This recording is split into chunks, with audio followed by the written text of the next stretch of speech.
Hi, my name is Gabby Perez. I'm a MNsure navigator at Minnesota Legal Aid.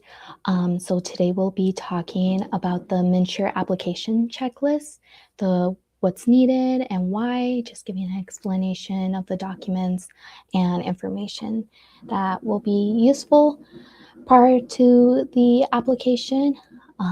If you have any questions, please post them in the comments, but just nothing too confidential.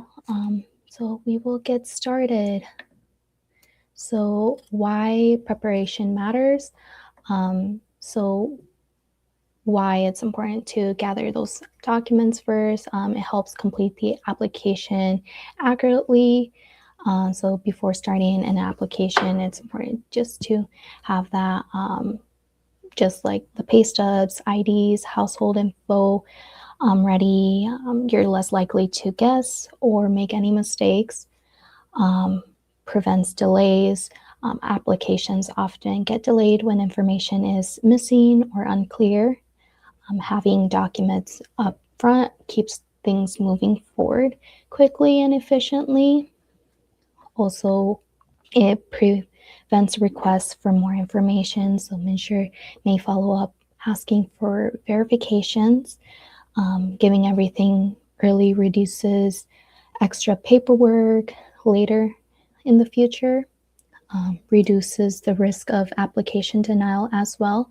So incomplete or incorrect information can lead to denials. Preparation also lowers that risk and makes renewals and follow-ups easier in the future. The same information is often needed at renewal time, so staying organized helps long-term.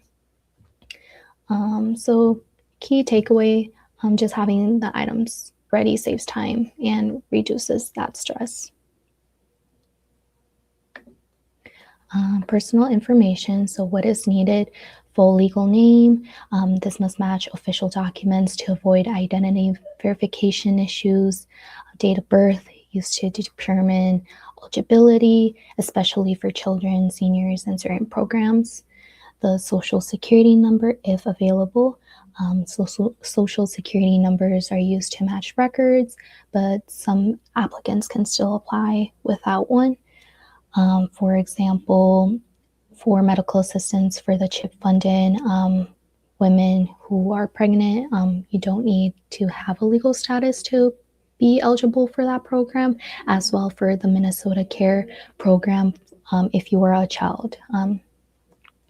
So household members include spouse, children, tax dependents living with you, marital status. This affects household size, income calculations, and tax relationships.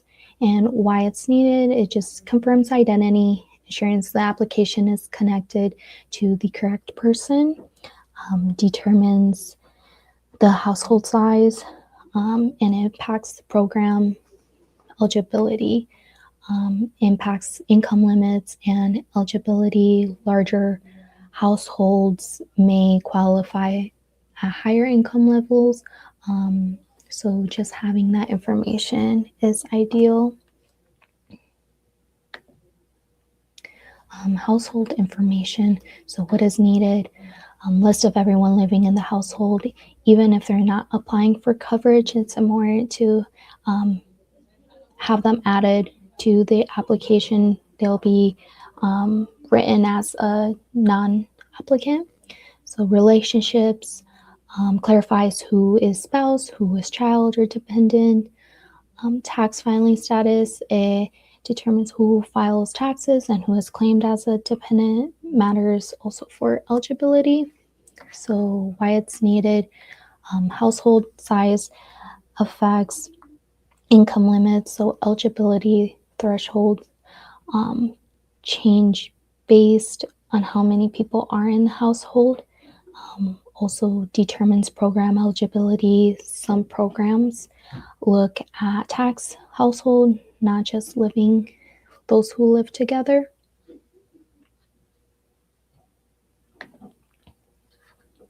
So Minnesota residency, so what is needed, current Minnesota address. Applicants must apply in Minnesota to qualify for medical assistance or Minnesota Care. PO box alone is not sufficient. A physical location is required even if mail goes somewhere else. Proof of residency, if requested, could be examples of a lease, utility bill, a letter from a shelter, a third party, and why these items are needed. So for the medical assistance and Minnesota Care are Minnesota only programs. Applicants must live in the state. Also confirms the intent to reside in Minnesota. So this applies even to individuals experiencing homelessness. Housing status doesn't prevent eligibility.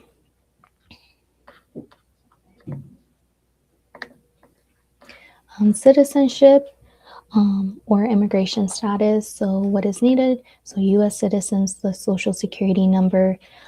For non-citizens, immigration documents such as green card, your work permit.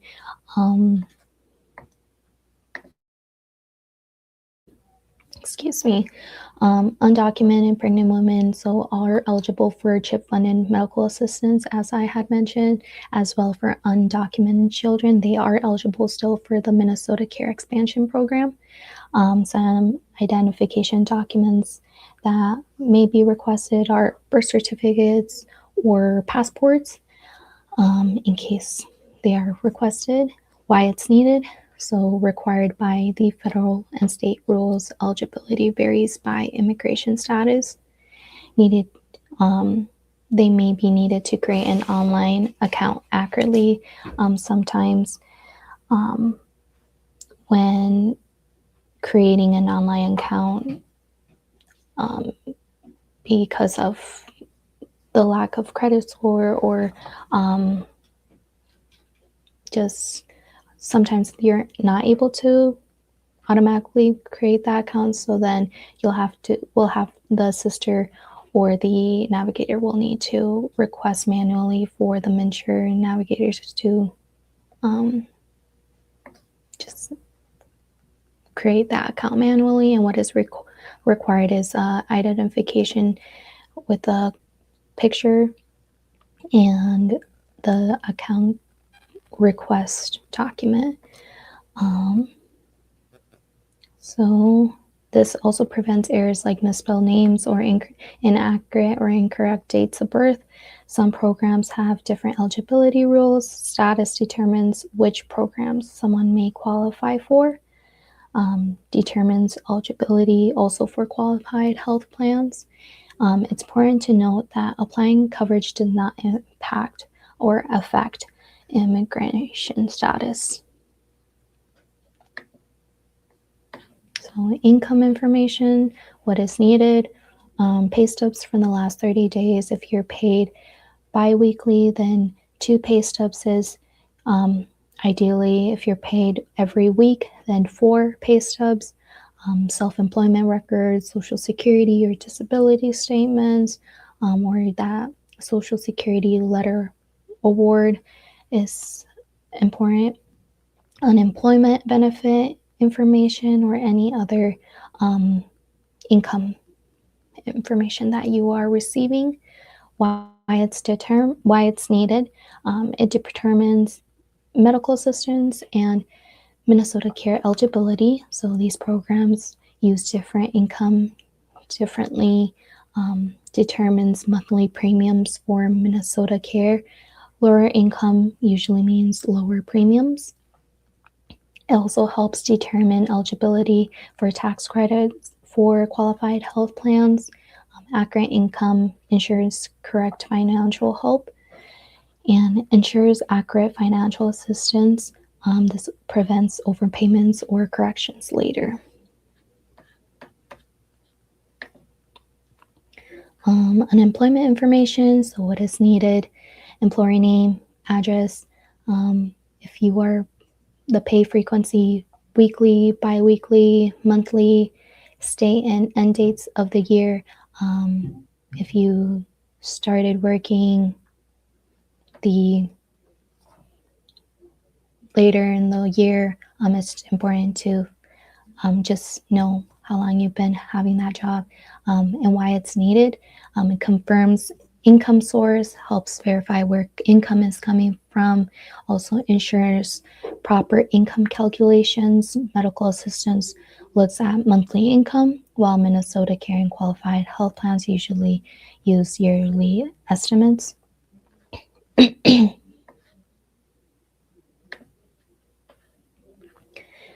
Health coverage information, what is needed, current health insurance details, so employer-sponsored insurance that is offered. If your workplace offers the insurance, it's important to have that information.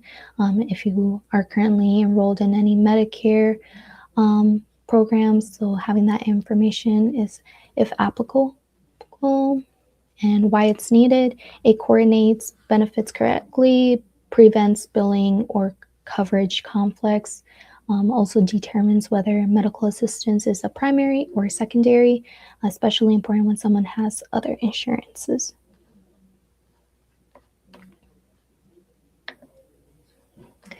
Renewing coverage.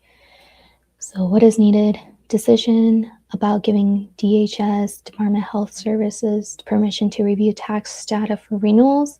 It's important to know that you do not need to be a tax filer to qualify for any medical assistance or Minnesota Care programs. But why it matters, it speeds up renewals. If income stays the same, renewals can happen automatically, reduces paperwork, so less information needs to be submitted each year. However, with Minnesota Care, you will be receiving those renewal documents each year in December. Start receiving them probably end of November. So that is with Minnesota Care. However, with medical assistance, it is possible that with this permission, it allows your renewal to be automatically. So signatures and attestations. So what is needed? Applicant's signature or authorized representative signature, confirmation that all information is correct and accurate, why it's needed, legal requirement, applications cannot be processed without signatures, allows MNsure to verify information, so including income, residency, and it protects against fraud and errors, helps keep the system fair and accurate. So it's important just to make sure whatever information you are putting in this application is accurate, to avoid any complications later in the future. And QHP, so Qualified Health Plans Marketplace. So QHPs aren't free, but costs may be reduced. Some people qualify for premium tax credits or cost sharing reductions. Plans vary by monthly premiums, deductibles, provider networks. Enrollment timing matters, so you must enroll during open enrollment or qualify for a special enrollment period. This could be if there's an income change, marital status, a new member being added to the household. So just a quick information about those QHPs. So Project Care is a team of certified navigators. We do have appointments available in person, by phone, or by video. We do have bilingual navigators and interpreters in Vietnamese, Somali, and Spanish. And if there isn't a navigator that speaks any of the language that you may need, there is different options. So, and also our services are free. Ways to contact us to schedule your appointment. You can come in, walk in to our St. Cloud office. You can call us, email us, and those are the locations we do serve and do go to. So yeah, if you have any questions, please comment them below. So question here is, what if I don't have all my documents today? Can I still apply and submit them later? Yes, you can still apply if you don't have every document available. MNsure allows you to start and submit an application if there is missing, and you'll just receive a notice explaining what is needed and how to submit it later. However, having those documents already upfront helps avoid those delays, like I mentioned, speeds up approval. But yeah.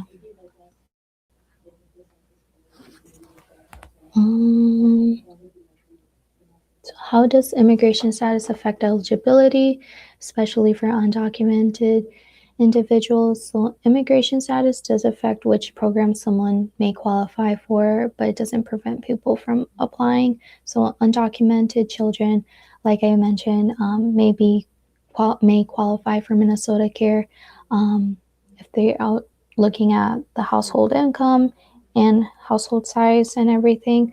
Undocumented pregnant women and may qualify for the CHIP funded medical assistance. So applying for coverage doesn't affect immigration status. Just want to note that once again. But yeah, if you have any questions, you can email us or call us. But yeah, that should be it.